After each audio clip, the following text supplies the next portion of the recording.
හරි අයිබෝවන් අද අපි කතා කරන්න යන්නේ 2021 පේපර් එක. හරි 2021 A level පේපර් එක 2021 ආර්ථික විද්‍යා පේපර් එක. මේකේ අපි අද එකේ ඉඳලා 25 දක්වාම කතා කරනවා. එතකොට අපි 2020 පේපර් එක කතා කරලා තිනවා පළවෙනි ප්‍රශ්නේ ඉඳලා 25 වෙනි ප්‍රශ්න දක්වා. එතකොට අපි අද පටන් ගන්න යන්නේ 2021 පේපර් එක. 2021 තියෙන 12 වසරෙන් අහලා තියෙන ප්‍රශ්න ටික ඔක්කොම කතා කරන්න තමයි හදන්නේ. අපි ඉතින් යම් 2021 පේපර් එකේ පළවෙනි ප්‍රශ්නෙට 2021 ගේ පළවෙනි ප්‍රශ්නේ මෙහෙම කියනවා ආර්ථික විද්‍යාව පිළිබඳ වඩාත් සම්පූර්ණ කෙටි නිර්වචනයක් වනුයේ ආර්ථික විද්‍යාව යනු. හරිද? අහන්නේ ආර්ථික විද්‍යාව පිළිබඳ වඩාත් සම්පූර්ණ කෙටි නිර්වචනයක් වනුයේ. සාමාන්‍යයෙන් ආර්ථික විද්‍යාවේ පළවෙනි ප්‍රශ්නේ අපි ගොඩනැගී කියලා දෙනවා යථානුරූපී අභිමතාණු ප්‍රකාශ ඊට පස්සේ මොකද්ද යථානුරූපී අභිමතාණු ප්‍රකාශ ආදී ඒ වගේ එකකින් ගොඩනැගී කියලා අපි හිතනවා පළවෙනි ප්‍රශ්නේ. එතකොට නමුත් මේකේ කෙලින්ම අහලා දෙනවා පළවෙනි ප්‍රශ්නේ ආර්ථික විද්‍යාව යනු කියලා. එතකොට ආර්ථික විද්‍යාව කියන්නේ මොකක්ද කියනකොට ආර්ථික විද්‍යාව කියලා කියනකොට ප්‍රධාන කරුණු දෙකක් තියෙනවා. අසීමිත වූ උවමනාවන්. හරි? අසීමිත වූ උවමනාවන් සහ සීමිත සම්පත්. හරි? මෙන්න මේ කරුණු දෙක වැදගත් වෙනවා මේ නිර්වචනය කියනකොට. ඒ කියන්නේ අපි දන්නවා සමාජයේ තියෙන්නේ නැත්නම් ආර්ථිකයේ තියෙන්නේ සීමිත වූ සම්පත් ප්‍රමාණයක්. මෙන්න මේ සීමිත වූ සම්පත් ප්‍රමාණයකින් අසීමිත වූ උවමනාවන් සපුරාගන්නේ කෙසේද යන්න අධ්‍යයනය කිරීමක් තමයි අපි කියන්නේ. මෙන්න මේ ආර්ථික විද්‍යාව කියලා. ආර්ථික විද්‍යාවෙන් කියන්නේ සරලවම කිව්වොත් එහෙම අසීමිත වූ උවමනාවන් මේ සීමිත සම්පත් වලින් කොහොමද සපුරගන්නේ කියලා අධ්‍යයන කරන විෂයක් තමයි අපි කියන්නේ ආර්ථික විද්‍යාවක් කියලා සරලවම. හරිද? ඒ සරල කෙටි නිර්වචනය ඔබට පුළුවන් නම් මේ ප්‍රශ්නෙට පිළිතුරු ගන්න පුළුවන්. බලන්න තියෙනවා තම පුරවැසියන්ට වඩාත් යහපත් තත්ත්වයක් ඇති කිරීම සඳහා සමාජයේ රැකී අවස්ථා නිර්මාණය කිරීමක්. එහෙම එකක් නෙවෙයි. රටක ගෝලීය වෙළඳපොළ භාණ්ඩ හා සේවා වෙළඳාම් කරනුයේ කෙසේද යන්න අධ්‍යයනය කිරීමක්. එහෙම එක්කුත් නෙවෙයි. පරිසරයට හානියක් නොවන පරිදි භාණ්ඩ හා සේවා නිෂ්පාදනය කරනු ලබන්නේ කෙසේද යන්න අධ්‍යයනය කිරීම. එහෙම එක්කුත් නෙවෙයි. අසීමිත උවමනා නෙවෙයි බලන්න හතරවෙනි ප්‍රශ්නේ. හතරවෙනි උත්තරේ තියෙනවා සීමිත උවමනා. සීමිත උවමනා නෑනේ. උවමනාවන් අසීමිතයි වෙන්නේ නේ. බලන්න උතන සීමිත උවමනා අතර අසීමිත සම්පත්. සම්පත් අසීමිත නෑ. සම්පත් තම සීමිත වෙන්නේ. බෙදාවෙන් කරනු ලබන්නේ කෙසේද යන අධ්‍යයනය කිරීමක්. එතකොට මේ ප්‍රශ්නේ අසීමිත සීමිත උවමනා සහ අසීමිත සම්පත් කියන නිසාවෙන් ඒ පිළිතුර වැරදි වෙනවා. එතකොට බලන්න හස්වෙනි පිළිතුර හරියටම හරි. අසීමිත උවමනාවන්. හරි. අසීමිත උවමනාවන් සපුරාලීම සඳහා හිඟ සම්පත් සමාජයේ තියෙන සම්පත් හිඟයිනේ. හිඟ සම්පත් බෙදාවෙන් කර ලබන්නේ කෙසේද යන්න. හරියටම හරිනේ. අසීමිත උවමනාවන් සපුරා ගන්න මේ සීමිත වූ හිඟ සම්පත් ප්‍රමාණය බෙදාවෙන් කරන්නේ කෙසේද යන්න අධ්‍යයනය කිරීමක් තමයි අපි කරන්නේ ආර්ථික විද්‍යාව. ඒතකොට නිවැරදි පිළිතුර වෙන්නේ පස්වෙනි පිළිතුර. අපි යන දෙවෙනි ප්‍රශ්නයට. දෙවෙනි ප්‍රශ්නේ කියනවා නිෂ්පාදන හැකියාව පර්යන්තයන් සරල රේඛා වනුයේ. නිෂ්පාදන හැකියාව මායිමින් අහන්නේ අපිට දෙවෙනි ප්‍රශ්නේ. නිෂ්පාදන හැකියාව පර්යන්තයන් සරල රේඛී වෙනුයේ. අපි දන්නවා ආවස්තික පිරිවැය නැත්නම් ආන්තික ආවස්තික පිරිවැය යටතේ තමයි අපි මේ නිෂ්පාදන හැකියාව මායිම් වක්‍රේ හැඩය තීරණය කරන්නේ. ඒතකොට අපි දන්නවා සරල රේඛීය හැඩයක් තියෙනවා. හරි? සරල රේඛීය. ආයේ වැඩෙන සරල රේඛීය වැඩෙන ආවස්තික පිරිවැයක් යටතේ නැත්නම් මෙතන අපි ගමු ස්ථාවර ආවස්තික පිරිවැයක් යටතේ ස්ථාවර ආවස්තික පිරිවැයක් යටතේ වැඩෙන ආවස්තික පිරිවැයක් යටතේ හීනවන ආවස්තික පිරිවැයක් යටතේ මෙහෙමනේ අපේ පිරිවැයන් ආකාර තුන ඔස්සේ නිෂ්පාදන හැකියාව මායිම් වක්‍රය තියෙන්නේ. එතකොට ස්ථාවර ආවස්තික පිරිවැයක නම් අපි දන්නවා මෙන්න මෙහෙම සරල රේඛීය හැඩයක් තමයි ගන්නනේ. එතකොට වැඩෙන ආවස්තික පිරිවැය නම් අපි ගන්නවා මූලයට අවතල හැඩයක් ගන්නවා. හීනවන ආවස්තික පිරිවැය නම් අපි දන්නවා මූලයට උත්තල හැඩයක් ගන්නවානේ. එතකොට මෙන්න මේ ආකාර තුනට තමයි අපි ආවස්තික පිරිවැයන් ලකුණු කරන්නේ. එතකොට බලන්න ස්ථාවර ආවස්තික පිරිවැයක් යටතේ සරල රේඛීය හැඩයක්. සරල රේඛීය හැඩයක්. හරි? එතකොට වැඩෙන ආවස්තික පිරිවැයක් යටතේ මූලයට අවතල එහෙමත් නැත්නම් අපි කියනවා පිටතට නිරාගී ආවස්තික පිරිවැය හැඩයක් කියලා. එතකොට හීනවන ආවස්තික පිරිවැයක අපි කියනවා මූලයට උත්තල ආවස්තික පිරිවැය හැඩයක්. එතකොට මේකේ ප්‍රායෝගිකව මේ අපි ගන්නවා මේ ප්‍රායෝගිකව නිවැරදිම එක වෙන්නේ මේ වැඩෙන ආවස්තික පිරිවැය යටතේනේ. වැඩෙන ආවස්තික පිරිවැයක් ඇතුලේ පිටතට නෙලා ගිය නැත්තම් මූලයට අවතල හැඩය තමයි අපි කියන්නේ ප්‍රායෝගිකයි කියලා. එතකොට ස්ථාවර ආවස්තික පිරිවැයක් කියන්නේ මොකද්ද? මම මේ තුනේ නිර්වචනය ඔබට කිව්වොත් එහෙම ස්ථාවර ආවස්තික පිරිවැයක් කියලා කියන්නේ පිරිවැයක් යටතේ සරලරේඛී හැඩයක් කියලා කියන්නේ නිෂ්පාදන හැකියා මායිම් වක්‍රයන් මත කටයුතු කරන විට එක් භාණ්ඩයක නිෂ්පාදනය සමාන ප්‍රමාණයන්ගෙන් වැඩි කරන විට එක් භාණ්ඩයක නිෂ්පාදනය සමාන ප්‍රමාණයන්ගෙන් වැඩි කරන විට අනෙක් භාණ්ඩයේ කැපවන ප්‍රමාණය නොවෙනස්ව තියෙනවා. ඒ කියන්නේ සමාන ප්‍රමාණයක් තමයි කැප කරන ප්‍රමාණයක්. අනෙක් භාණ්ඩයේ කැප ප්‍රමාණයක් නොවෙනස්ව තියෙනවා අපි ඒකට කියන ස්ථාවර ආවස්තික පිරිවැයක්. එතකොට අපි ගත්තොත් මේ වැඩෙන ආවස්තික පිරිවැයක් කියලා කියන්නේ යම්කිසි භාණ්ඩයක එහෙම නැත්නම් නිෂ්පාදන හැකියා මායිම් වක්‍රයක් මත කටයුතු කරන විට එක් භාණ්ඩයකින් සමාන ප්‍රමාණයකින් නිෂ්පාදනය වැඩි කරන විට එක් භාණ්ඩයක නිෂ්පාදනය සමාන ප්‍රමාණයකින් වැඩි කරන අනෙක් භාණ්ඩයේ නිෂ්පාදනය ක්‍රමයෙන් වැඩි වෙනවා නම් අපි කියනවා ඒකට වැඩෙන ආවස්තික පිරිවැයක් කියලා. අන්න ඒ විදිහට තමයි මේවා අපිට නිර්වචනය කරන්න පුළුවන් වෙන්නේ. ඒකෝට බලන්න ඔය ප්‍රශ්නෙට ගියොත් එහෙම මේකේ තියෙනවා සම්පත් පූර්ණ වශයෙන් සහ කාර්යක්ෂමව උපයෝජනය ක්‍රමයෙන් පවත්නා විට. හරි. අපි දන්නවා නිෂ්පාදන හැකියා මායිම් වක්‍රයක උපකල්පන විදිහට අපිට ගන්න පුළුවන් මේ සම්පත් පූර්ණ වශයෙන් සහ කාර්යක්ෂමව. ඒක හරිය. එතකොට මේ වක්‍රය මත ඕනෑම ලක්ෂයක, කියන්නේ වක්‍රයක් අඳිනකොට අපි ගන්න උපකල්පනයක් විදිහට සම්පත් පූර්ණ වශයෙන් හා කාර්යක්ෂමව උපයෝජනය කරනවා කියලා. එතකොට ඒක මේ අපි අහන්නේ මේ සරල රේඛීය කතාවට ඒක අදාළ වෙන්නේ නැහැ. එතකොට දෙවෙනි එක බලන්න තියෙනවා වැඩෙන ආවස්තික පිරිවැය නීතිය නිසාය. වැඩෙන ආවස්තික පිරිවැය නීතිය නිසා අපි දන්නවා මූලයට අවතල හැඩයක් ගන්නනේ. ඒ කියන්නේ පිටතට නෙලා ගිය ආවස්තික පිරිවැයක්. නැත්නම් පිටතට නෙලා ගිය හැඩයක් තමයි අපි ගන්නෙ.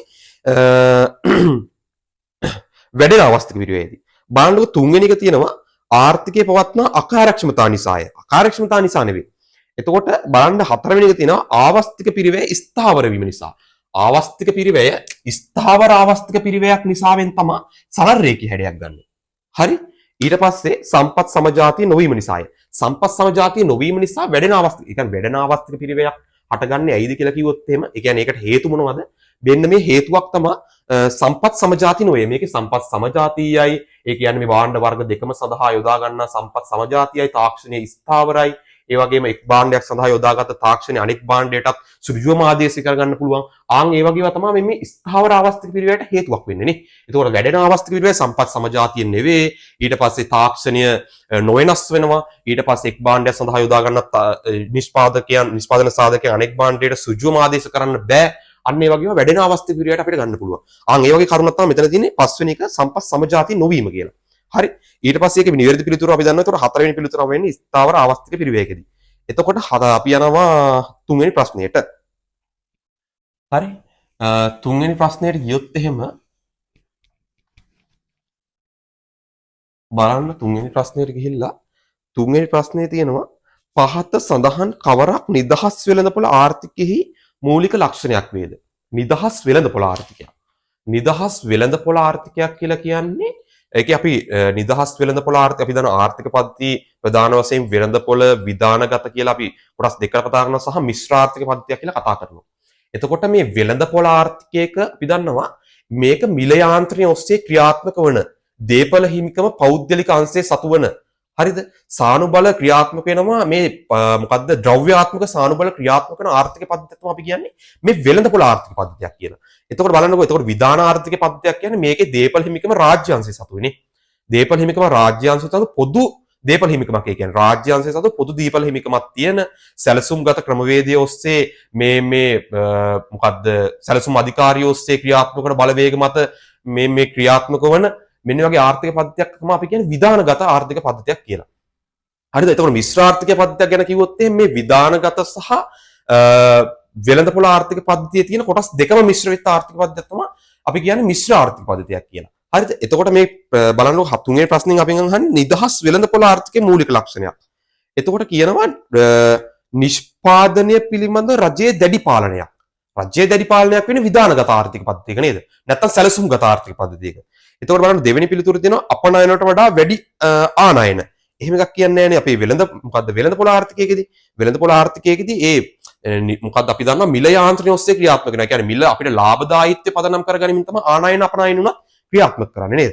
එතකොට මේකෙත් අපි තියෙනවා තුන්වෙනි එක තියෙනවා සම්පත් පිළිබඳ පොදු අයිතියක්. සම්පත් පිළිබඳ පොදු අයිතියක් තියෙන විධානගත නැත්නම් සැලසුම්ගත ආර්ථික පද්ධතියකනේ. ඊට පස්සේ හතරවෙනි එක බලන්න පෞද්ගලික දේපල හිමිකම. ප්‍රධානම ලක්ෂණයන් වෙළඳපොළ ආර්ථික පද්ධතියක පෞද්ගලික දේපල මං හිතන්නේ නෙමෙයි මේ වෙළඳපොළ ආර්ථික පදනම වෙන්නේ මේ දේපල හිමිකම පෞද්ගලික අංශය සතු වීම කියන එක. එතකොට පිළිතුර අනිවාර්යයෙන්ම නිවැරදි විය යුතුයි. හතරවෙනි පිළිතුර පෞද්ගලික දේපල හිමිකම කියන. බලන්න පස්වෙනි එක රජය විසින් නියම කළ මිල සහ වැටුප්. රජය විසින් මිල වැටුප් තීරණය කරන්නේ මෙන්න මේ විධානගත. එහෙම නැත්නම් සැලසුම්ගත ආර්ථික පද්ධතියක. හරි. එතකොට නිවැරදි පිළිතුර වෙන්නේ තුන්වෙනි එකට හතරවෙනි පිළිතුර. හරිද? එතකොට අපි යනවා හතරවෙනි ප්‍රශ්නයට. තියෙනවා හතරවෙනි ප්‍රශ්නේ ශ්‍රමික විභාජනයෙන් අත්වන ප්‍රතිලාභයක් නොවන්නේ කුමක්ද? ශ්‍රමික විභාජනය. ශ්‍රමික විභාජනය කියන්නේ මොකද්ද?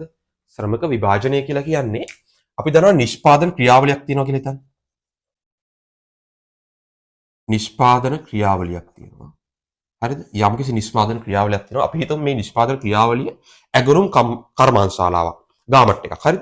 මේ ගාමට් එකේ අපි හිතමු මහනවා කමිසයක් මහනවා. හරි? කමිසයක් මහනවා. මේ නිෂ්පාදන ක්‍රියාවලිය තමයි කමිසයක් මහනවා ගාමට් එක. හරි? ගාමට් එක කමිසයක් මහනකොට මෙන්න මේ කමිසේ මහනවා එක පුද්ගලයෙක්. අපි ඒකට කියන්නේ ශ්‍රමික විභාජනයක් කියලා. ශ්‍රමිකයන් විභාජනය කරලා නැහැ. කියන්නේ වෙන් කරලා නැහැ. හරිද? ශ්‍රමික විභාජනයේදී විභජන ක්‍රියාවලියේදී සිදුවෙන්නේ මෙන්න මේ කමිසේ මහනකොට අපි ශ්‍රමිකයන්ට එක එක පාර්ට්ස් එක දෙනවා. ඒ කියන්නේ අපි හිතමු අත මහනවා මෙයා. ඊට පස්සේ ෂර්ට් එකේ බොත්තම් අල්ලනවා තව කෙනෙක්. සාක්කුව මහනවා තව කෙනෙක්. මෙන්න මේ විදිහට නිෂ්පාදන ක්‍රියාවලිය කොටස් වලට බෙදනවා. හරිද? නිෂ්පාදන ක්‍රියාවලිය කොටස් වලට බෙද්දට පස්සේ අපිට මේ නිෂ්පාදන ක්‍රියාවලියේ එමෙම කොටස් වලට ඉන්න ශ්‍රමිකයන් ඒ සඳහා විශේෂීකරණය වෙනවනේ. විශේෂීකරණ ඒ කියන්නේ එක දිගට අවුරුදු ගණනාවක් ෂර්ට් එකේ සාක්කුව එක් පුද්ගලයෙක් මහද්දී ඒ මහන පුද්ගලයාගේ සාක්කුවට දැන් සාක්කුව මහද්දී හැමදාම සාක්කුව තමයි මහන්නේ. හරිද? උදේ ඉඳගත්ත ගමන් ගාමට් එකේ උදේ ඉඳලා හවස 5 වෙනකම්ම ඔහු බලන්නේ ගාමට් එකේ සාක්කුව විතරයි. එතකොට ටික කාලයක් යනකොට ඔහුට සාක්කුව මහන්න පුළුවන් ඉතාමත් ඉක්මනින්නේ. අපි දන්නවා ගාමට් එක මම ගාමට් එක වැඩ කරලා ටික කාලයක්. හරිද? එතකොට මම ගාමට් එක ගැන හොඳට දන්නවා. එතකොට ගාමට් එකේ සාක්කුවක් මහනවා කියන්නකෝ බොත්තමක් අල්ලනවා කියලා හිතන්නකෝ. එයා එතකොට සාමාන්‍ය පැයට 100ක් අල්ලනවානේ. කියන්නේ සාක්කු 100ක් අල්ලනවා පැයකට. සාක්කු 100ක් මහනවා පැයකට. එතකොට බලන්න කොයි වගේ විභජනයේ විශේෂීකරණයක් වෙලාද කියලා එකට අපි කියන විශේෂ ප්‍රාගුණ්‍ය වෙලා කියලා ඒ පුද්ගලයානේ. හරිද? එතකොට අපි ගියොත් එහෙම අපි බලමු නිකන් ශ්‍රමික විභාජනය මේක දීලා තියෙනවා ශ්‍රම බලකායේ නම්‍යශීලීත්වය ඉහළ යාම. හරිනේ දැන් බලන්නකො එක ශ්‍රමිකයෙක් එකම නිෂ්පාදනයකට හුරු වෙන්නේ නේ. එකම නිෂ්පාදකයෙක් එකම මේ කාර්යයකට තමයි හුරු වෙන්නේ. එතකොට නම්‍යශීලීත්වය ඉහළයි. මේ ශ්‍රමිකයාගේනේ. එතකොට ඒක නිවැරදි පිළිතුරක්නේ. මූලික ලක්ෂණ නිවැරදි අහන්නේ නොවන්නේ නේ. නොවන්නේ ඒක එතකොට නිවැරදිනේ. හරිද? එතකොට බලන්න මේකේ ප්‍රතිඵලයක් නොවන්නේ. ඒ කියන්නේ ශ්‍රමික විභාජනයේ ප්‍රතිඵල තමයි අනිත් හතරමනේ. එකයි නොවන පිළිතුරක් වෙන්නේ. එතකොට දෙවෙනි එකට යන්න තියෙනවා දෙවෙනි එක භාණ්ඩ හා සේවා නිෂ්පාදනය කිරීමේ පිරිවැය පහළ යාම. හරිද? බලන්නකො දැන් එක දිගට සාක්කුවක් මහනවා. හරිද? එක දිගට බොත්තම් ටිකක් අල්ලනවා. හරිද? එක දිගට තව මේ අවුට්ලයින් එකක් ගහනවා. හරිද? එතකොට එයාට මේ සිද්ධ වෙන අපි හිතමු ඒකට මේ මොකද්ද හානියන්. ඒ කියන්නේ මොකද්ද ඒකට කියන්නේ මේ ශ්‍රමික විභාජ මොකද්ද කමිසයක් මහන්දි සිදු වෙනවා. දැන් අපද දමන කෑලි කියන්නේ તો. එතකොට මේ වැරදෙන ප්‍රමාණය අඩුයි නේ පුද්ගලයාට. ඒ කියන්නේ ඒකට විශේෂීකරණ වෙලා තියෙන වැරදෙන ප්‍රමාණය අඩුයි. එතකොට යම්කිසි නිෂ්පාදනයකදී යන පිරිවැය අඩු වෙනවානේ. ඒ කියන්නේ යම්කිසි හානීන් ඊට පස්සේ ඒකට අපි කියනවා මේ මට වචනයක් මතක වෙලා තියෙන හැරි මේ එන්නේ වලක්වා ගන්න පුළුවන් වෙනවා අපිටනේ. එතකොට බලන්නකො එතකොට ඒවා වලක්වා ගත්තට පස්සේ අනික බලන්නකො ශ්‍රමිකයෙක්ට දැන් වැටුප අපි දැන් නිෂ්පාදනයේ දවසකට 1000ක් ඕන ඒ 1000 ගන්න ලේසියිනේ. කියන්නේ 1000ක නිමවුමක් බිහි කරන්න අපිට ලේසි. ඒ කියන්නේ ඔහුට ඉතාමත් වේගයෙන් පුළුවන් මේ කාර්යය සිදු කරන්න. එතකොට මේකේ තියෙනවා බාන නිෂ්පාදනය කිරීමේ පිරිවැය පහළ යනවා. එතකොට පිරිවැය පහළ යනවා. නිවැරදි. හරිද? ඵලදායීතාවය තාමත් වේගෙන් ඵලදායීතාවය ඉහළ යනවා. නවෝත්පාදන හඳුන්වා දීමේ හැකියාව ඉහළ යාම. ඔව් නවෝත්පාදන හඳුන්වා දීමේ හැකියාව ඉහළ යනවා. ඒ කියන්නේ දැන් මෙහෙම හිතන්නකෝ. අපි දැන් ගාමට්ටයක් ගත්තොත් එහෙම එක අපි දන්න මැෂින් තියෙනවනේ ගණනාවක්නේ. මැෂින් තියෙනවා එක එක මැෂින් එකකින් එක පාර්ට්ස් එක මහනවනේ. එතකොට ඒන්ගේ මැෂින් හඳුන්වා දෙන්න ලේසිනේ. ඒ කියන්නේ මේ ශ්‍රමිකයාට අපි දන්නවා මේ වේගෙන් මහන නම් මොකද්ද කරන්න ඕනේ. ඊට පස්සේ මේ ශ්‍රමිකයාට මේක ඉක්මනින් කාර්යක්ෂමව සිදු කරගන්න නම් මොකද්ද කරන්න ඕනේ. එතකොට නව යන්ත්‍රයක් ඒ ශ්‍රමිකයාට අදාළ විදිහට අපි නිර්මාණය කරන්න පුළුවන් නේ. ඒ කියන්නේ නවෝත්පාදනය හඳුන්වා දෙන්න නව ක්‍රියාවලියක් යම්කිසි ක්‍රමවේදයක් හඳුන්වා දෙන්න පුළුවන් නවෝත්පාදනය හඳුන්වා දීමේ හැකියාවක් තියෙනවා අපිට මේ ශ්‍රම විභාජනය තුලින් ලේසියෙන්. හරිද? එතකොට බලන්න තියෙනවා ආදායම් සමතාව ඉහළ යාම. ආදායම් සමතාව ඉහළ යන්නේ නැහැ. දැන් හිතන්නකෝ ඔයා මෙයා දැන් අද ඇවිල්ලා ඉවරලා මෙයා මහන්නේ යම්කිසි අවදානම් සහගත ක්‍රියාවලියක් සිදු කරන්නේ අපි. ගාමට් එක නැතුව වෙන මොකක් හරි ගත්තොත් ගාමට් එකේ තියෙන අවදානම් සහගත දේ. ඒ කියන්නේ අපි කටින් මැෂින් එකකින් කපනවා. හරිද? අවදානම් වැඩි යාගෙන. එයාගේ අත කැපෙන්න පුළුවන්. ඊට පස්සේ එයාගේ යම්කිසි හානි සිදු වෙන්න පුළුවන්. ඒතකොට එයාගේ අවදානම අනුව එයාගේ වැටුප, එයාගේ දීමනා, එයාගේ ඒවා වැඩි වෙන්න පුළුවන් නේ. ඒතකොට ආදායමේ වැඩිවීමක් සිද්ධ වෙනවා මේ විශේෂීකරණය නිසා. ඕකේ විශේෂීකරණ තත්ත්වය නිසාවෙන් ආදායම් සමතාවේ වැඩිවීමක් සිද්ධ වෙනවා. ඒතකොට බලන්න ආදායම් සමතාව ඉහළම සමාන නැහැනේ. එතකොට යම් එක එක පුද්ගලයාගේ ආදායම් මට්ටම් විවිධ වෙන්න පුළුවන් නේ. අවදානම් ප්‍රමාණය අනුව විවිධ ඒ කියන්නේ ඒකේ අමාරු තත්වයන්, ඊට පස්සේ ලේසි තත්වයන් අනුව මේ ආදායම් වල විෂමතාවයක් ඇති වෙන්න පුළුවන් මේ ශ්‍රම විභජනය සහ විශේෂීකරණය නිසා. ඒතකොට මේකේ තියෙන්නේ ආදායම් සමතාව ඉහළ යාම. ආදායම් සමතාව ඉහළ යන්නේ ආදායම් සමතාවයක් නෙවෙයි ඉහළ යන්නේ ආදායම් විෂමතාවයක් තමයි ඇති වෙන්න පුළුවන්. හරි. එතකොට බලන්න එතකොට ඒක නිවැරදි පිළිතුර වෙන්නේ පස්වෙනි පිළිතුර. හරි. ඊට පස්සේ පස්වෙනි ප්‍රශ්නෙට ගියොත් එහෙම සහල් මිල වැඩි වෙන විට අපේක්ෂා කරනුවේ. හරි. සහල් මිල වැඩි වෙන විට අපේක්ෂා කරනුවේ. සහල් මිල. හරි. සහල් මිල. පස්වෙනි ප්‍රශ්නේ තියෙනවා සහල් මිල. හරි. මිල වැඩි වෙනකොට. මිල වැඩි වෙනවලු.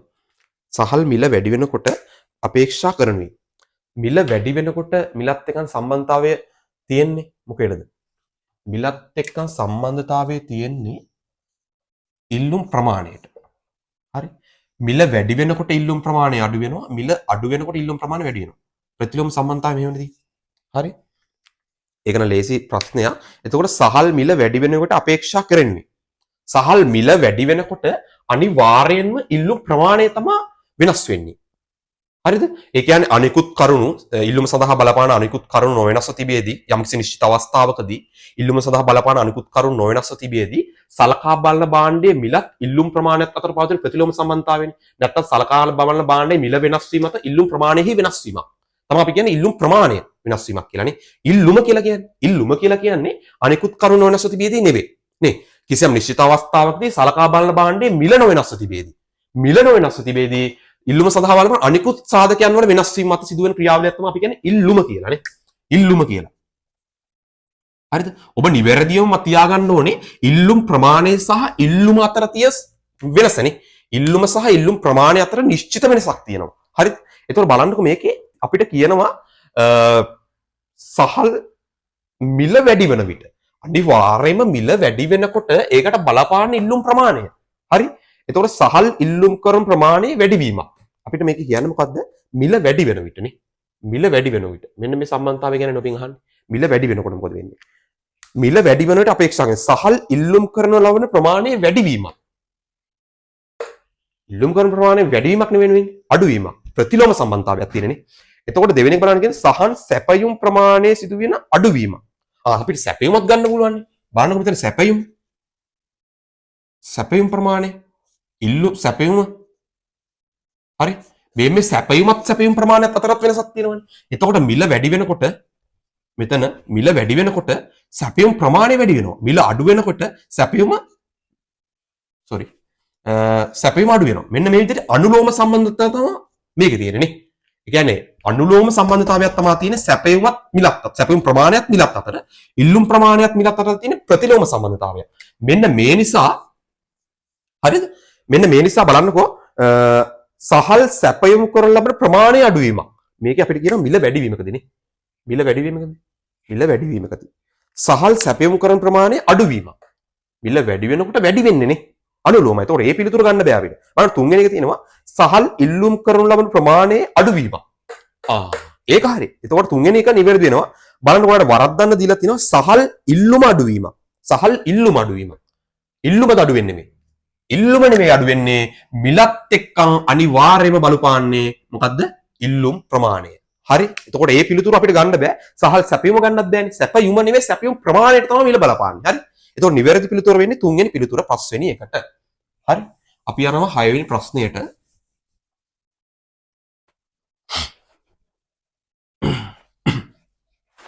හරි? අපි හයවෙනි ප්‍රශ්නෙට ගියොත් එම හයවෙනි ප්‍රශ්නේ බලන්න අහනවා ඇඟලුම් නිෂ්පාදනයේ ප්‍රධාන යෙදවීමක් වන්නේ රෙදිපිලි බව සලකන්න. හරි? ඇඟලුම් තියෙනවා. හරි? ඇඟලුම් මේ ඇඟලුම් හදන්න අපිට ඕන රෙදිනේ. රෙදි ඕනනේ. මෙන්න මේ රෙදි වලින් තමයි ඇඟලුම් නිෂ්පාදනය කරන්නේ. ඇඟලුම් කර්මාන්ත ශාලාවේ ප්‍රධාන යෙදවීමක් තමයි රෙදිනේ. එතකොට මේක මොකද්ද? යෙදවීමනේ. මේක තමයි යෙදවීම. මේක තමයි නිමවීම. හරිද? නිෂ්පාදනය කරන්නේ ඇඟලුම්. හරි? එතකොට බලන්නකෝ රෙදි නිෂ්පාදනයේ ප්‍රධාන යෙදවීමක් වන්නේ ඇඟලුම් නිෂ්පාදනයේ ප්‍රධාන යෙදවීමක් තමයි රෙදි. රෙදි පිළි බව සලකන්න. අනෙකුත් කරුණු නොවෙනස්ව තිබියදී රෙදි පිළ මිල පහළ බසිනා. අනෙකුත් කරුණු වෙනස්ව තිබියදී මේ රෙදිවල මිල මොකද වෙන්නේ? පහළ යනවානේ. මිල අඩු වෙනවා. මිල පහළ බසිනම් මිල පහළ බසිනම් එහිදී අපේක්ෂා කරනුවේ. හරි.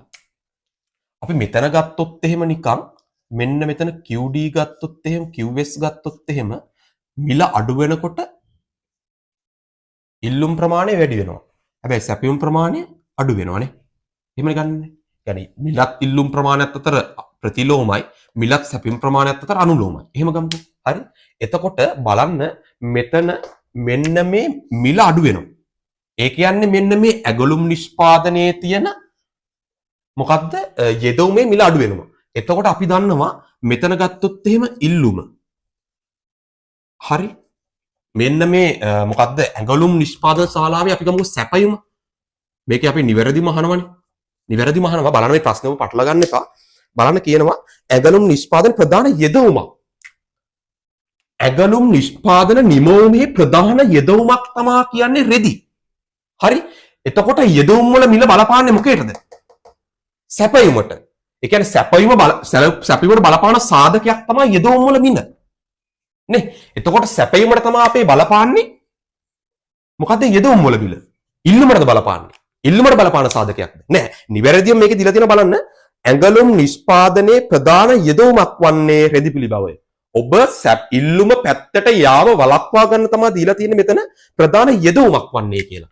යෙදවීම් වල මිලක් තමයි මෙන්න මෙතන අඩු වෙන්නේ කියලා දීලා තිනවා අනිවාර්යයෙන්ම. බලන්නකෝ. එතකොට ඔබට මේක එතකොට ඔබට අතාරින්න වෙනවනේ. මෙතකොට අනිවාර්යයෙන්ම මෙතන අහන්නේ ඔබට මේ ඇඟලුම් කර්මාන්ත ශාලාව පිළිබඳවනේ. බලන්න. එතකොට කියන අනිකුත් කරුණු නොවෙනස්ව තිබෙදී රෙදි පිළි මිල පහළ බසිනා. එහිදී අපේක්ෂා කරනුවේ රෙදි පිළි ඉල්ලුම ඉහළ යාමකි. හරි? රෙදි පිළි ඉල්ලුම ඉහළ යාමකි. එහෙම නෙවෙන්නේ. රෙදි පිළි මිල ඉල්ලුම නෙවෙයි ඉල්ලුම් ප්‍රමාණය තමයි ඉහළ යන්නේ නේ. ඉල්ලුම නෙවෙයි ඉහළ යන්නේ. එතකොට ඒක කොහොමත් ගන්න බෑ අපිට. එතකොට තියෙන ඇඟලුම් සැපයුම පහළ යාමකි. ඇඟලුම් වල සැපයුම. හරි බලන්න මෙතන තියෙනවා යෙදවීම් මිල පහළ යනවා. යෙදවීම් මිල පහළ යනවානේ. යෙදවීම් මිල මොකද අඩු වෙනවා. යෙදවීම් මිල අඩු වෙනකොට යම්කිසි නිෂ්පාදනයක යෙදවීම් මිල වැඩි වෙනකොට අඩු වෙනකොට යම්කිසි කර්මාන්ත ශාලාවේ රෙදි පිළි මිල අඩු වෙන්නේ. රෙදි පිළි මිල අඩු වෙනකොට වැඩියෙන් උහු සපයන්න ගන්නවනේ. يعني රෙදි පිළි මිල අඩුයි නම් ඇඟලුම් අපිට සපයන්න පුළුවන් පහසුවෙන්ම. يعني මොකද වෙන්නේ සැපයීම මෙන්න මේකේ එතකොට වැඩි වෙනවනේ. සැපයීම වැඩි වෙනවා. යෙදවීම් මිල අඩු වීම නිසා සැපයීම මොකද වෙන්නේ? වැඩි වෙනවා. හරි? ඒතකොට බලන්නකෝ තියෙනවා ඇඟලුම් සැපයීම පහළ බසි. ඇඟලුම් සැපයීම පහළ නෙමෙයි බසින්නේ ඉහළ යන්නේ. ඒතකොට දෙවෙනි එක බලන්න ඇඟලුම් සැපයීම ඉහළයි. දෙවෙනි එක හරිනේ. ඒතකොට ඇඟලුම් ඉල්ලුම ඉහළ යාම. ඉල්ලුමක් ගැන කතා කරන්න බෑ අපිට මෙතනදී නේ. ඇඟලුම් වල. අපිට නිවැරදිව දීලා තිනවනේ යෙදවීම් කියලා. ඒතකොට ඒක ගන්න බෑ. රෙදි ඇඟලුම් ඉල්ලුම පහළ බසි. ඉල්ලුම ගැන ගන්න බෑ. හරි? ඉල්ලුම ගැන ගන්න බෑ. ඉල්ලුම ගන්න බැරි වෙන්න තමයි අර අතන වර වචනේ දීලා තියෙන්නේ. ප්‍රධාන යෙදවීමක් වන්නේ රෙදි පිළි. යෙදවීමක් තමයි රෙදි පිළි කියන්නේ. යෙදවීම් මිල පහළ බසින නිසා ඇඟලුම් නිෂ්පාදනයේ මොකද වෙන්නේ? යෙදවීම් මිල පහළ යාම නිසා සැපයුම් වැඩිවීමක් තමයි සිද්ධ වෙන්නේ. හරි? සැපයුම් වැඩිවීමක් තමයි සිද්ධ වෙන්නේ. හරි. ඒ විදිහට තමයි උත්තරේ ගන්න වෙන්නේ අපිට.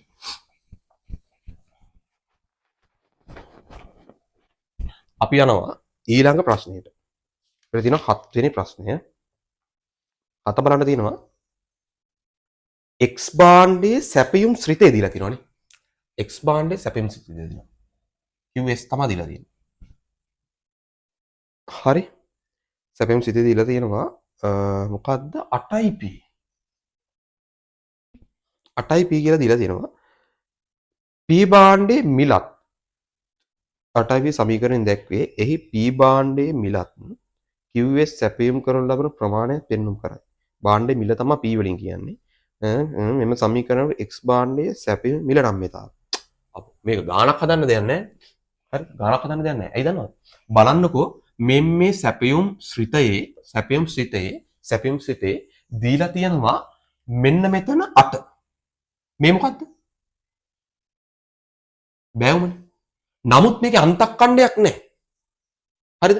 අන්තක්ඛණ්ඩයක් නැහැ කියලා කියන්නෙම සැපයුම් වක්‍රය මෙන්න මෙහෙමනේ. අන්තක්ඛණ්ඩයක් නැති මූල ලක්ෂයෙන් පටන් ගන්න සැපයුම් වක්‍රය. හරි? අපි දන්නවා මෙන්න මේ ඒකීය නම්‍ය සැපයුම් වක්‍රයේ මොකද? ඒකීය සැපයුම් වක්‍රයේ නම්‍යතාවය 1යි. නම්‍යතාවය 1යි. සැපයුම් වක්‍රයේ නම්‍යතාවය 1යිනේ. නම්‍යතාවය 1යි. හරි? බලන්නකො එතකොට පළවෙනි පිළිතුර වෙනවා නම්‍යතාවය 1යි. හරිද? හැබැයි ඔබ මතක තියාගත යුතුයි මෙතන ධන. මෙතන ධන. හයි. සැපයුමේ නම්‍යතාවය අනිවාර්යයෙන්ම ධන වෙනවා. හරිද? මෙතන ධන වෙන්නේ. ඒතොර ඉල්ලුමේ නම්‍යතාවය ඍණනේ. එම නිසා මෙතන ධන එකක් තමයි වෙන්නේ සැපයුම් නම්‍යතාවය. මෙන්න මේ ඒකීය වීම නිසා අන්තක්කඩෙන් නොමැති සැපයුම් වක්‍රයක් තමයි මේකෙන් අපිට අන්නේ. හරි? ඒක ලේසි ප්‍රශ්නයක්. එතකොට අපි මේකේ තව එකක් ගත්තොත් එහෙම මෙන්න මෙහෙම අපි මේකට කියනවා නම්‍ය සැපයුම් වක්‍රයක් කියලානේ. මේකට කියනවා නම්‍ය සැපයුම් වක්‍රයක්. මෙන්න මේ ප්‍රමාණයක්යෙන් පටන් ගන්නවා නම් අපි මේකට කියනවා නම්‍ය. මේකට අපි කියනවා ඒකීය නම්‍ය. මේකට කියනවා අනම්‍ය. හරි? ඕක මතක තියාගන්න. හරි? මේක එකට වැඩි මේක එකට අඩු. හරි? ඒ විදිහට මතක තියාගන්න. එකත් හරි. ඊට පස්සේ අපි යනවා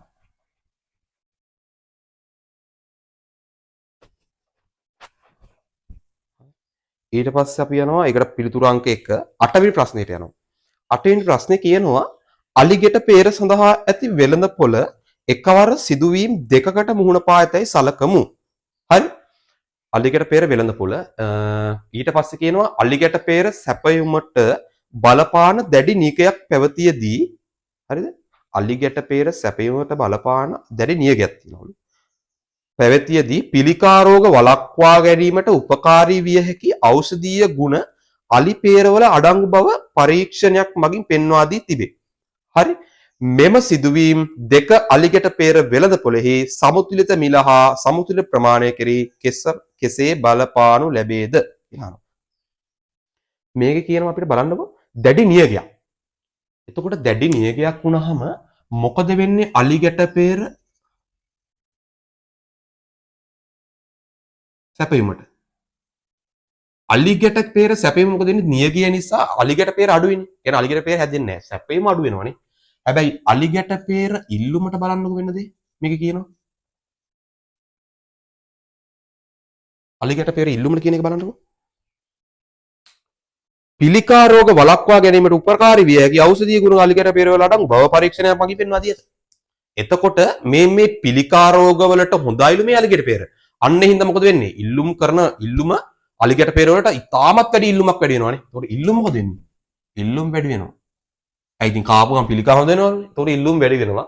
හැබැයි නියගින්ද ප්‍රමාණය සැපයුම අඩු වෙනවානේ. සැපයුම අඩු වෙනවා. ඉල්ලුම හැබැයි වැඩි වෙනවා. හරි. හරිද? එතකොට අපි මේක නිකමට ඇන්දොත් ඔයාට මම ඇදලා පෙන්නන්නම්. අපි මෙහෙම අන්දොත් එහෙම PQ කියලා අපි මම මේක දැන් ඔබට මතක ඇති 2020 පේපර් එකේ මම කතා කරලා ප්‍රස්තාර 3 පිළිබඳව.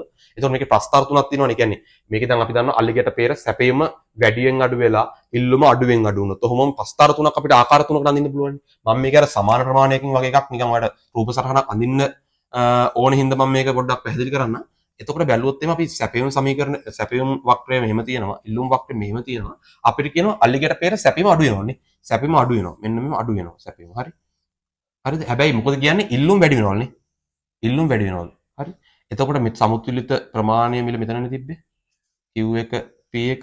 හැබැයි බේන්න මේ විදිහට මේක මොකද වෙන්නේ? sorry. මොකද වෙන්නේ? ඉල්ලුම් සැපයීම මෙන්න මෙහෙම P2 විදිහට වැඩි වෙනවනේ.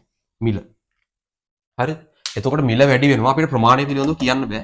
ඒ අර ප්‍රස්තාර තුනත් එක්ක දැන් මේක මෙහෙමනේ. සැපයීම අඩුවෙන් අඩු වුණොත් එහෙනම් මොකද වෙන්නේ? මේ ඉල්ලුම් වැඩි වෙනවට වඩා අඩුවෙන් අඩු වුණොත් වෙනස් වෙනවනේ ප්‍රමාණය. ප්‍රමාණය අපිට නිශ්චිතව කියන්න බෑ. හැබැයි මිල පිළිබඳව නිශ්චිතවම කියන්න පුළුවන්. එතකොට මේකේ මිල වැඩි වෙනවා. ප්‍රමාණය අවිනිශ්චිතයිනේ. අවිනිශ්චිතයි. හරි? අවිනිශ්චිතයි. මෙන්න මේ විදිහට තමයි අපිට පිළිතුර එතකොට බලන්න ඔගේ පිළිතුර ගන්න පුළුවන් අපිට. සමතුලිත මිල වැඩි වෙනවා ප්‍රමාණය සමතුලිත ප්‍රමාණය අවිනිශ්චිතයි. හතරවෙනි පිළිතුර ගන්න පුළුවන්. හරි. එතකොට මම ඔයාලට මේක කියන්නම්. මෙහෙම ඔයා මතක තියාගන්න. හරිද? මේ අපි මම පැහැදිලි කරමින් හිටියේ හරිද? මේක දැන් මේ අපි ප්‍රස්තාර තුනක් ඇඳ මේ අවිනිශ්චිතයිද නිශ්චිතයිද කිය මේ මිල වැඩි වෙනවද කියලා හොයන්න ඕනේ. මේකේ මතක තියාගන්න මේ ලේසි ක්‍රමයක් තියෙනවා හරිද? මේ අපිට පුළුවන් මේ ඉල්ලුම හරිද? සැපයුම හරිද? එකම දිශාවට වෙනස් වෙනවා. ඒ කියන්නේ එකම දිශාවකට කියලා කියන්නේ එකම දිශාවකට හරිද? එකම දිශාවකට. ඒ කියන්නේ මේක දැන් ඉල්ලුමත් වැඩි වෙලා සැපයුමත් වැඩි වුණොත් නැත්නම් ඉල්ලුමත් අඩු වෙලා සැපයුමත් අඩු වුණොත් මේ විදිහට වුණොත් එහෙම අපිට පුළුවන් කියන්න හරිද? මේ සමතුලිත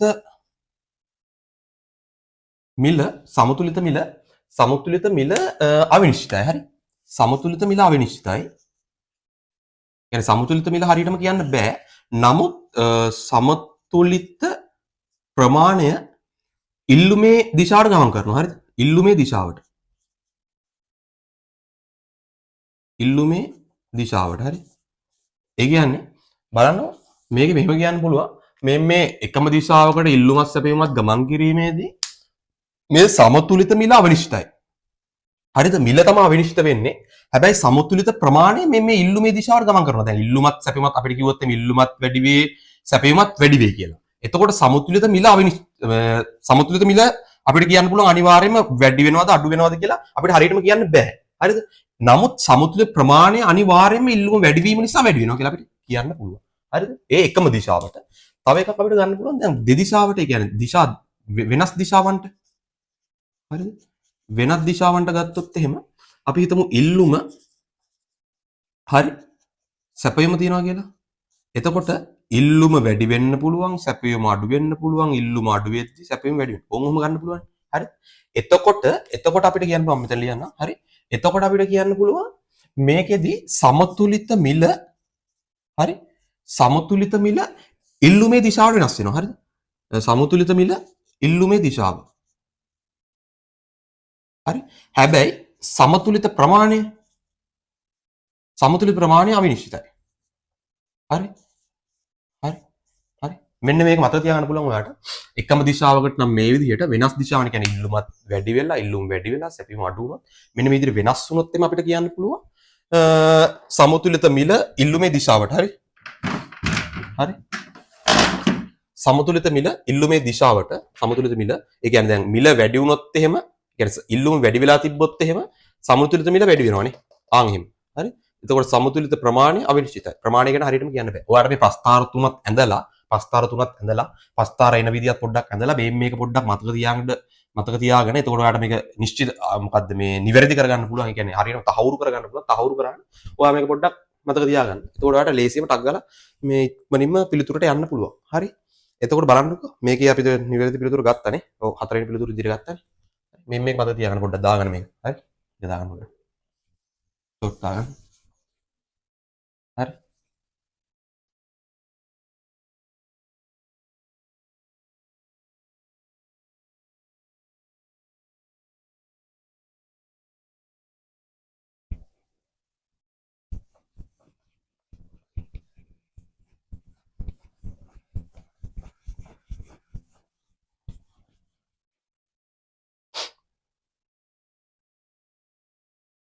හරි. අපිට ඊට පස්සේ තියෙන්නේ 9 ප්‍රශ්නේනේ. 9 තියෙන්නේ. හරි? 9 තියෙන්නේ.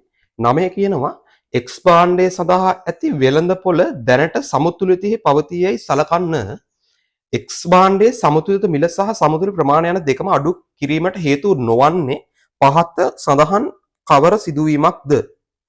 හරි? X භාණ්ඩයේ සඳහා ඇති වෙළඳපොළ දැනට සමතුලිතයේ පවතී යයි සලකන්න X භාණ්ඩයේ සමතුලිත මිල සහ සමතුලිත ප්‍රමාණය යන දෙකම අඩු කිරීමට හේතු නොවන්නේ පහත සඳහන්. හරි.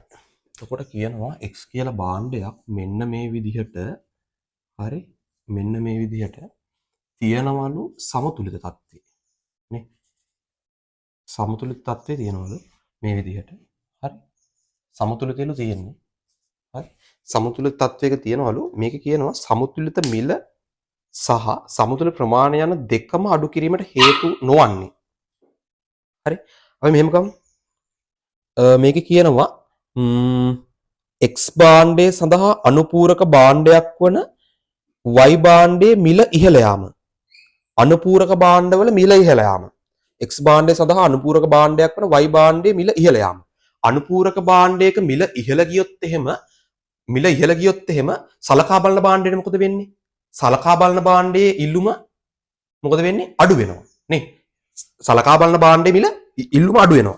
අපි දන්නවා දැන් අර ඉල්ලුම තීරණය කරන සාධකන ඔය සලකා බලන භාණ්ඩයේ මිල සම්බන්ධිත භාණ්ඩයට තමයි තියෙන්නේ අනුපූරක ආදේශක. හරිද? ඒතකොට අනුපූරක භාණ්ඩයක මිල වැඩි වුණොත් එහෙම මේ කියන්නේ වැඩි වෙනවා කියලා නේද? ඔව්.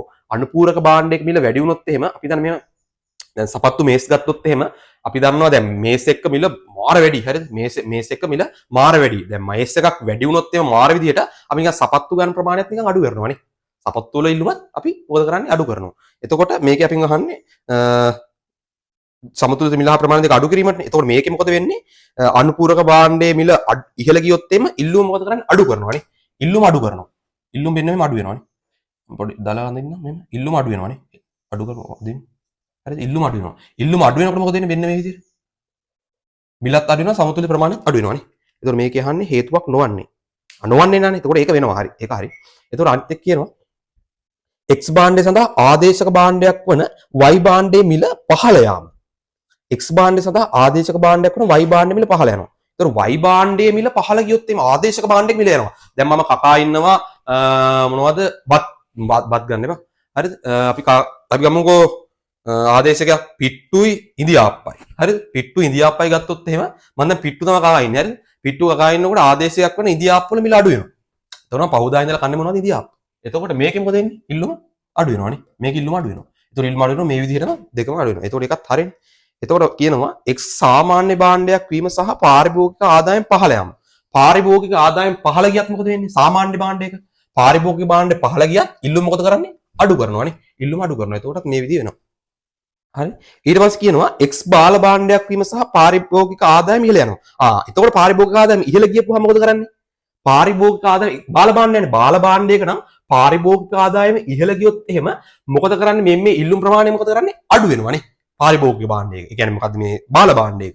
බාල භාණ්ඩයක. හරි. බාල භාණ්ඩයක එහෙම නෙවෙයි. බාල භාණ්ඩය සාමාන්‍ය භාණ්ඩය අතර වෙනසක් තියෙනවා දැන්. සාමාන්‍ය භාණ්ඩයක නම් මිල වැඩි වෙන يعني මූර්ත ආදායම වැඩි වෙනකොට ඉල්ලුම් ප්‍රමාණය වැඩි වෙනවානේ. හැබැයි බාල භාණ්ඩයේ මොකද වෙන්නේ? මූර්ත ආදායම වැඩි වෙනකොට ඉල්ලුම් ප්‍රමාණය අඩු කරනවා. ඒතකොට මේකේ බලන්නකෝ තියෙන එක. මේ ඉල්ලුම අඩු වෙනවානේ. ඉල්ලුම අඩු වෙනවා. හරි. ඉල්ලුම අඩු වෙනවා. එතකොට ඊළඟ බලන්න පහ තියෙනවා X භාණ්ඩය සඳහා ඇති වෙළඳ පොළෙහි ගැනුම්කරුවන් සංඛ්‍යාව ඉහළ යනවා. ගැනුම්කරුවන් සංඛ්‍යාව ඉහළ යනවා. අපිට නිකමට එකක් දෙන්න මේක පොඩ්ඩක් මකන්න. හරි. ගැනුම්කරුවන් සංඛ්‍යාව ඉහළ ගියොත් එහෙම මොකද කරන්නේ? ගැනුම්කරුවන් සංඛ්‍යාව ඉහළ ගියොත් ඉල්ලුම මාර විදිහට වැඩි වෙනවානේ. ඉල්ලුම වැඩි වෙනවා. ඉල්ලුම වැඩි වෙනවා කියන්නේ මේ මිලත් ප්‍රමාණයත් වැඩි වෙන එක වෙන්නේ අඩු වෙන එක නෙවෙයි. කියන අඩු කිරීම හේතුවක් නොවන්නේ. ඒතකොට පස්සේ විදිහට අපිට ගන්න වෙන්නේ. හරි. අපි යනවා එතකොට 10 වෙනි ප්‍රශ්නයට. 10 වෙනි ප්‍රශ්නයට. බලන්න 10 දීලා තියෙන්නේ මොකද්ද කියලා. හරි. 10 දිනවා එක්තරා කුඩා නගරයක පලාකුල සඳහා ඇති දෛනික වෙළඳපොළ ඉල්ලුම හා සැපයීම පහත් සඳහන් වගුවේ පෙන්눔 කරයි. මිල තියෙනවා. හරි මිල තියෙනවා. ඉල්ලුම් ප්‍රමාණය තියෙනවා. QD ගම්. හරි. එතකොට දෛනික සැපයීම තියෙනවා. QS ගම්. ඔහොම තියෙනවා. හරි. මේකයි මිලයන් ටික දීලා තියෙනවා 60 55 60 55 50 නේ. 45 40 එහෙම දීලා තියෙනවා. ඒතකොට ඉල්ලුම් ප්‍රමාණය දීලා තියෙනවා 220 240 260 280 280 300 260 240 260 280 300 නේ. මොනවද දීලා තියෙන්නේ? 280 300. හරි. මේක දීලා තියෙනවා 310 310 300 290 280 270. කොහොමද දීලා තියෙන්නේ? හරි කොහොමද දීලා තිනවා? මේකේ කියනවා අපිට ප්‍රවාහන වියදම ඉහළ යාම නිසා පලාකුල සැපයීම සෑම මිලකදීම කිලෝග්‍රෑම් 60කින් අඩු වේයයි සලකන්න. පලාකුල සඳහා අලුත් සමතුලිත මිල කොපමණද? අපිට කියනවා මේ සෑම මිලකදීම මේ සැපයීම මොකද වෙන්නේ? සෑම මිලකදීම සැපයීම 60කින් අඩු වෙනවනේ. සැපයීම සෑම මිලකදී 60කින් අඩු වෙනවා. ඒකට අලුත් අපිට සැපයීමක් එනවනේ මෙතනනේ. අලුත් සැපයීමක් එනවා. හරිද? 60කින් අඩු වෙන්නේ. ඔව් 60කින් අඩු වෙන්නේ. 60කින් අඩු වෙනවා 60කින් අඩු වෙනවා මෙතන එනවා 250යි නේ 250යි මෙතන 60කින් අඩු වෙනවා 240යි හරි මෙතන 60කින් අඩු වෙච්චාම 230යි හරි මෙතන 60කින් අඩු වෙච්චාම 220යි හරි මෙතන 60කින් අඩු වෙච්චාම 210යි කොහොමනේ අපිට කියනවා ඊට පස්සේ මේක සමතුලිත මිලහ ප්‍රමාණය සමතුලිත මිල. එතකොට අපි මේක මේ වැඩක් නැහැ හරි අලුත් එකක් තියෙන හරි අලුත් එකක් තියෙන. එතකොට මේක බලන්නකෝ මෙතන අපි දන්නවා සමතුලිත මොකද්ද සැපයුම් ප්‍රමාණය සහ ඉල්ලුම් ප්‍රමාණය සමාන වන අවස්ථාවක තමයි සමතුලිත වෙන්නේ. يعني සැපයුම් ප්‍රමාණයත් ඉල්ලුම් ප්‍රමාණයත් වක්‍රේ පොඩක් සරලව ගන්නකො මෙතන. මෙහෙම මේ මෙතන මේ සැපයුමත් ඉල්ලුම මෙතන සමාන වෙන අවස්ථාවෙත් තමයි සමතුලිත කියලා කියන්නේ. මේ ප්‍රමාණය ගන්න. මේ සැපයුම ඉල්ලුම මෙතන සමාන වෙනවා. එතකොට මේ ප්‍රමාණයත් තියෙනවා. කොහොමද? ඔක සරලව කියන්නේ. ඒ කියන්නේ මේ ඉල්ලුමත් සැපයුමත් ඉල්ලුම් ප්‍රමාණය සැපයුම් ප්‍රමාණය සමාන වන ලක්ෂයක් තමයි අපි කියන්නේ සමතුලිතය කියලා. එතකොට බලන්න මෙතන 220 සමාන නැහැ. 240 සමාන නැහැ. බලන්න ඕනේ. නේ? අනිත් එක දැනගම සමාන නැහැ. එතකොට මෙන්න මේක තමයි අපිට ගන්න වෙන්නේ. නිවැරදි පිළිතුර නේ. නිවැරදි කියන්නේ ඒක තමයි ඉන්නේ උත්තරේ. එතකොට බලන්න සමතුලිත මිල වෙන්නේ කියලා බලන්න 55. එතකොට සමතුලිත මිල විතරයි යන්නේ 55. හරි. නිවැරදි පිළිතුර එතකොට 2. හරි. ඒ විදිහට තමයි ගන්න වෙන්නේ. හරි.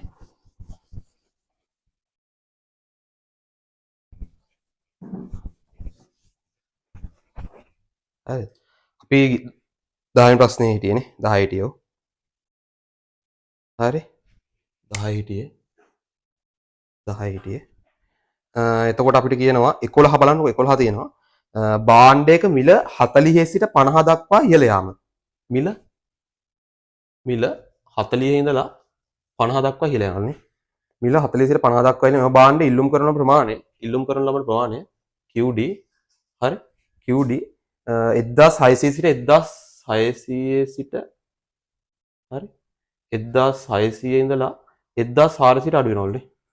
1600 සිට 1400 දක්වා අඩු කිරීමට හේතු වේයයි සලකන්න ඉල්ලුම් වක්‍රයේ මෙම පරාසය තුල ඉල්ලුමේ මිල නම්‍යතාව.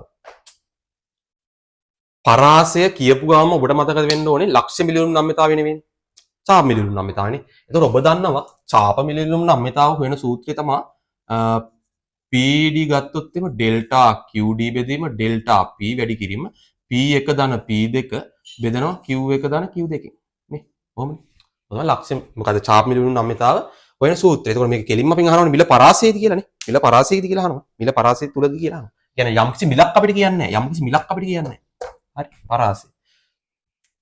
එතකොට ඩෙල්ටා QD කියන්නේ මේ QD අතර වෙනස. එතකොට මෙතන තියෙනවා 200ක් අඩු වෙලා තියෙනවා. ඍණ 200ක් තියෙනවා. එතකොට බලන්න P තියෙනවා 10කින් වැඩි වෙලා තියෙනවා.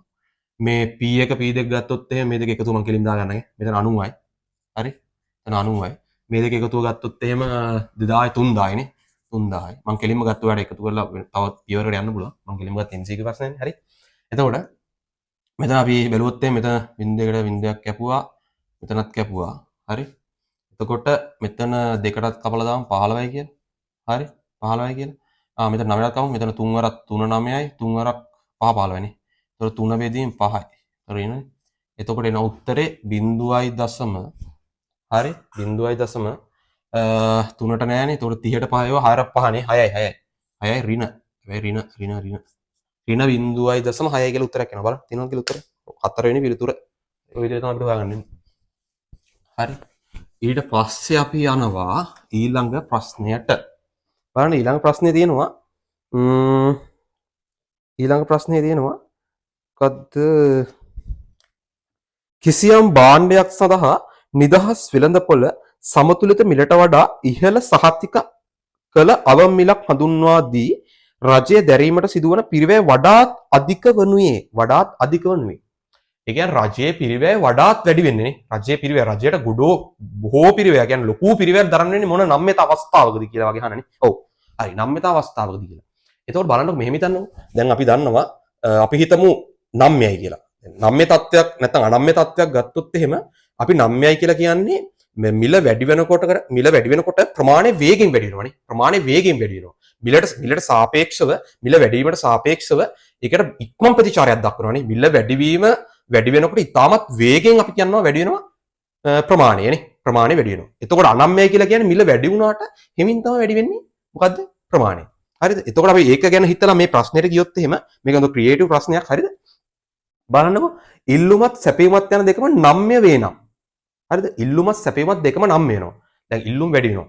මොකද්ද මේකේ මැදින් සහතික අවුමිලක් නේ. සහතික අවුමිලක් අපි පනවන්නේ මෙහෙමනේ. හරි?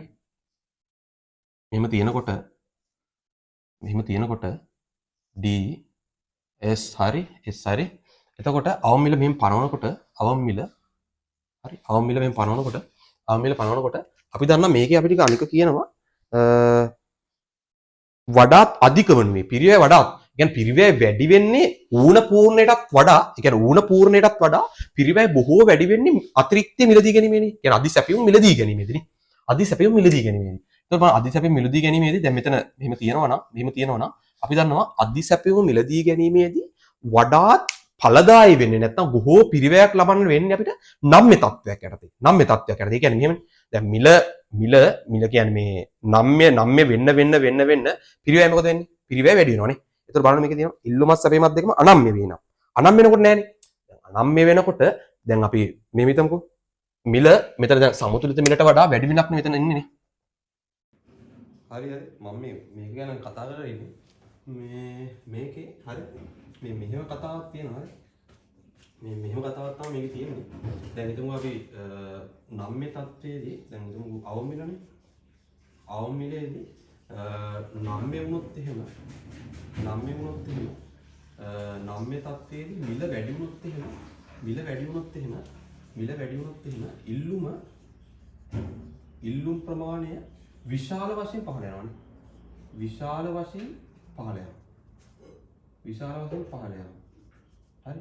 හැබැයි අවමිලේදී නම්‍ය සැපින් බලන්න මිල වැඩි වුණොත් එහෙම සැපයුම් ප්‍රමාණය විශාල වශයෙන් ඉහළ යනවා නම්‍ය තත්ත්වයේ. අනම්‍ය වුණොත් එහෙම මිල වැඩි වෙද්දී සැපයුම් ප්‍රමාණය සුළු වශයෙන්. ඒත් මේකෙත් එහෙමනේ. මේකේ අනම්‍ය වුණොත් එහෙම මිල වැඩි වෙද්දී ඉල්ලුම් ප්‍රමාණය සුළු වශයෙන්. හරිද? එතකොට බලන්න විශාල වශයෙන් මිල පහළ යන්න ඕනේ. නේ? ඒකට අනම්‍ය තත්ත්වයක් ඇද්දේ තමයි විශාල වශයෙන් යන්නේ. හරිද? මේකේ දරන අනම්‍ය තත්ත්වයක් ඇද්දේ තමයි විශාල කියලා යන්නේ. හරි. එතකොට අපිට ගන්න වෙන්නේ මේකේ පිළිතුර විදිහට ඉල්ලුමත් සැපෙමත් දෙකම අනම්‍ය වුණොත් තමයි විශාල වශයෙන් පිරිවැයක් දරන්න සිද්ධ වෙන්නේ. විශාල වශයෙන් පිරිවැයක් දරන්න සිද්ධ වෙන්නේ මෙන්න මේ ඉල්ලුමත් සැපෙමත් දෙකම නම්‍ය වෙන තත්ත්වයක් ඇද්දේ. හරි. අනම්‍ය වෙන තත්ත්වයක් ඇද්දේ නම්‍ය වෙන තත්ත්වයක්. ඒක පිළිතුර අපිට ගන්න වෙන්නේ පළවෙනි පිළිතුර තමයි මේ විදිහට අපිට ගන්න වෙන්නේ. හරි. අර ඉල්ලුමත් සැපීමත් දෙකේ නම්‍ය අනම්‍ය කතාව හිම තමයි අපිට ප්‍රස්තාර ඇඳලා ගණනීය කරලා මාර වෙලාවක් යනවනේ. අපිට ඒකට අර සරලවම හිතා ගන්න වෙන්නේ දැන් නම්‍ය වුණොත් එහෙම මිල වැඩි වුණොත් එහෙම විශාල වශයෙන් මිල පහළ යනවා. විශාල වශයෙන්. ඒතකොට විශාල වශයෙන් මිල පහළ යනකොට අර අපි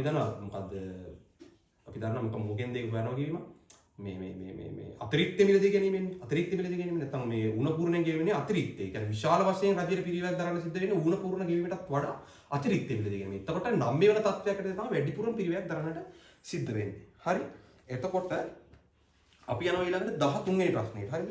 13 වෙනි ප්‍රශ්නේ අපි අහනවා පහත දැක්වෙන රූප සටහන X භාණ්ඩය සඳහා ඇති වෙළඳපොළ නිරූපණය කරයි. පහත දැක්වෙන රූප සටහන X භාණ්ඩය සඳහා ඇති වෙළඳපොළ නිරූපණය කරයි. තරංගකාරී වෙළඳපොළ සමතුලිතය E ලක්ෂය වේ. හරිද? E ලක්ෂය වේ. රජය විසින් X භාණ්ඩයේ නිෂ්පාදනය මත ඒකක බද්දක් පනවනු ලැබේයයි සලකන්න. බද්ද නිසා රජය උපයාගත් අයභාරය සහ අහිමි වූ සුබ සාධනයේ ප්‍රස්ථාරයේ කවර ප්‍රදේශයකින් පෙන්වුම් කරයිද? මේක නම් ලේසිනේ. මේක නම් අදින්න ඕනෙත් නැහැ. බලන්නකෝ. පොඩ්ඩක් අදින්න. හරි. එහෙනම් බලමු. දන්නවා බද්දක් පනවපුවාම S තියෙනවා D තියෙනවා. මේ සැපයුම් වක්‍රයේ වමට විතර යනවානේ. ST බද්ද පනවපුවා. ඒතකොට සමතුලිත මිල මෙහෙම තියෙනවා. කලින් සමතුලිත මිල. හරි. කලින්. එතකොට මෙතන තියෙන බද්ද පැනවුවට පස්සේ සමතුලිත මිල ප්‍රමාණය මෙහෙම එනවා. හරි. එතකොට මේකේ අපිට ගන්න වෙන්නේ මෙන්න මේ විදිහට පල්ලෙහාට ආපුවාම මෙන්න මෙතන මෙන්න මේ ආපුවාම මෙතන P3 තියෙනවා. හරි. එතකොට මෙන්න මේ කොටස තමයි අපි දන්නවා මෙන්න මේ සුළි කෝණාසලේ තමයි රජී පිරිවැය වෙන්නේ. රජයේ වියදම වෙන්නේ. බද්ද සඳහා රජයේ ආදායම. බද්ද වලදී රජයේ ආදායම රජයේ අයවාරය හරිද? වියදමනේ රජයේ අයවාරය වෙන්නේ මෙන්න මේ කෑල්ල තුනනේ. මෙන්න මේ කෑල්ල. ඒක අහිමෝන සුබ සාධන වෙන්නේ මෙන්න මේකේ කෝණේ. ඒ විදිහට ගත්තොත් එහෙම බලන්නකො මේකේ බදු අයභාරය ගත්තොත් එහෙම ඒ විදිහට අපි ගත්තොත් එහෙම NFTJ වගේ ගන්න NFTJ NF N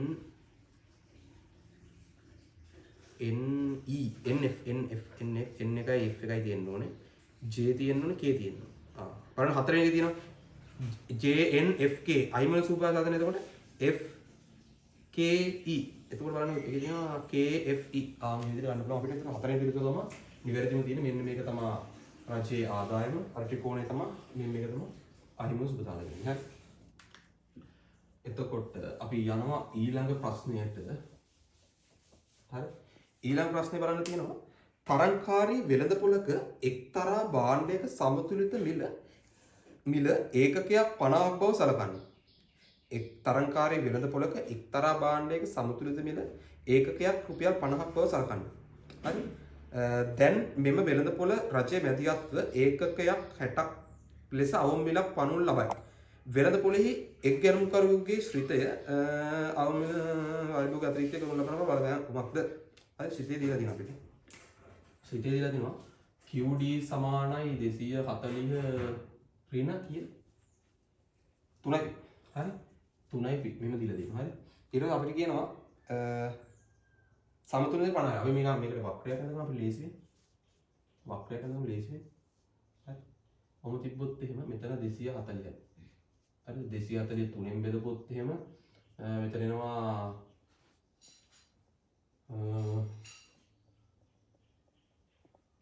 8යි නේ ඔව් එතකොට 80යි නේද 80යි හරි 80යි හරි ඊට පස්සේ කොහොම තමයි තියෙන්නේ එතකොට මෙතන කියනවා අපිට සමතුලිත මිල දීලා තියෙන 50යි කියලානේ සමතුලිත මිල මෙතන සමතුලිත තත්ත්වයේ මිල කියනවා 50යි කියලා 50යි කියලා එතකොට මේ සැරියු වක්‍රය කියොත් මෙතන තමයි සමතුලිත වෙන්නේ කියලා කියන්නේ හරි එතකොට සමතුලිත මිල කියනවා 50යි කියලා හරි 50යි කියලා කියනවා දැන් මෙම රජයේ මැදිහත්වයේ ඒක 60ක අවම මිලක් 60ක අවම මිලක් පනවනවානේ මෙන්න මේ 60ක අවම මිලක් පනවනවා දැන් 60යි මෙතන අවම මිල හරි අවම මිලක් පනවනවා ඊට පස්සේ කියනවා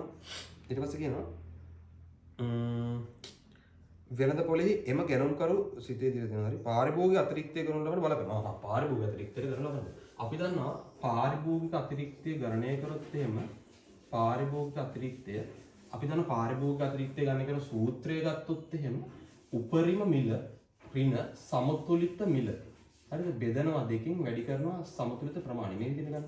හරි ඒක උපරිම මිල 80යි කලින් මේ පෙර පැනවීමට පෙර හරි අවම මිල පැනවීමට පෙර හරිද 80යි මෙතන කියන අපි 50යි දෙකෙන් බෙදලා සමතුලිත ප්‍රමාණයකට ගන්න පුළුවන් මෙතන. හරිද? ඒ කියන්නේ මේ ඉල්ලුම් සිතේට QD සමානයි 240 ඍණ 3යි පීට දාගන්නවා. හරි? 3 වැඩි කරනවා මෙතන 50යි. 50යි. එතකොට 240න් 150ක් අඩු කරන්න තියෙනවා. හරි? 150ක් අඩු කරොත් එහෙනම් මෙතන එනවා 90ක්. නේ? මෙතන 90යි එතකොට. හරි? එතකොට මෙතන සමතුලිත ප්‍රමාණය ඉන්නේ 90යි. හරි? මෙතන බෙදොත් එහෙම මෙතන 45ක් එනවා.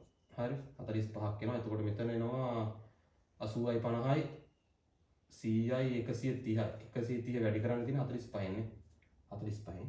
එතකොට 130 45න් වැඩි කරනවා මම ගැලෙන් අරගන්නවා. හරි 130 වැඩි කරොත් 45න් උත්තර එනවා පොඩේ 130 නෙවෙයි මෙතන අඩු නෙවෙයි. එතකොට මෙතන 30යි. හරි 30 වැඩි කරන්න 45යි.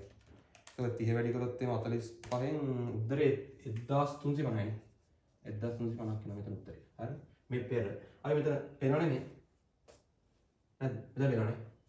හරි මෙතන අපි ගමු පසු පාරිභෝගික අතිරික්තය ගත්තොත් එහෙම දැන් අපි මේක හෙව්වේ අපි සූත්‍රයට දානවා. ඒ කියන්නේ මේ ත්‍රිකෝණය හරි මේ සූත්‍රය දාලා මම මේක හොයන්න සූත්‍රේ නැතු පරිමිල දැන් මිල මේකත් ඒ විදිහට තමයි මෙතන මිල හොයා ගන්න ඕනේ. හරි මෙතන මිල හොයා ගන්න ඕනේ. මෙතන ඉස්සෙල්ලා මිල හොයා ගන්න. හරි මේකත් ආදේශ කරොත් එහෙම QD සමානයි 240 ඍණ 3යි P කියලා ගත්තොත් එහෙම 243 වැඩි කරනවා 60. හරි 240යි 3 වරක් 6 වරක් 3 කිය 18යි නේ.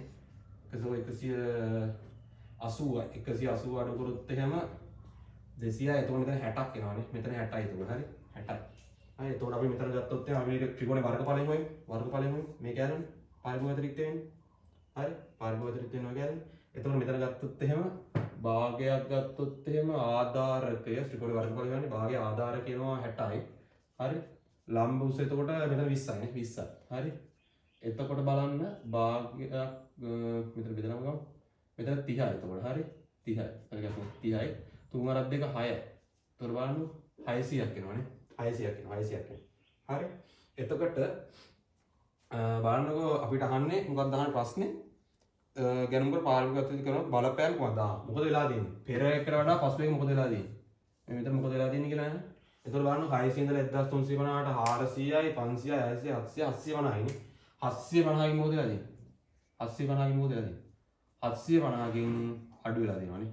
750කින් අඩු වෙලා තියෙනවා. 750කින් පාරිභෝගිකයට අඩු වෙලා තියෙනවා. හරි බලන්න හතරවෙනි පිළිතුර 750කින් අඩු වේ. හරි. ඔන්න ඒ විදිහට අපේ ඉවර වෙනවා 1 2 3 කියන පාඩම් වලින් අහන ප්‍රශ්න ටික. හරි. අපිට තියෙන ඊට පස්සේ 4 5 6 ප්‍රශ්න ටික 4 වෙනි පාඩම 5 වෙනි පාඩම 6 වෙනි පාඩම අපි ඒක මේක ගොඩක් වෙලා යනවා බලන්නත් බෝරින් වෙනවා. එහෙනම් අපි ඊළඟ වීඩියෝ එකේ කතා කරමු 4 5 6 ප්‍රශ්න ටික. හරිද? 1 2 3 පාඩම් වල ප්‍රශ්න ටික ඔය විදිහට ඉවර වෙනවා. හරි. ඊට පස්සේ ඊළඟ පාර්ට් එකේ අපි තියෙනවා 4 5 6 පාඩම් වල තියෙන ප්‍රශ්න ටික. ඒතකොට අපිට තියෙනවා ප්‍රශ්න 15 ඉඳලා 25 වෙනකන් තියෙනවා. ප්‍රශ්න 10ක් තියෙනවා. ප්‍රශ්න 10 ඊළඟ වීඩියෝ එකේ අපි කතා කරමු. හරි.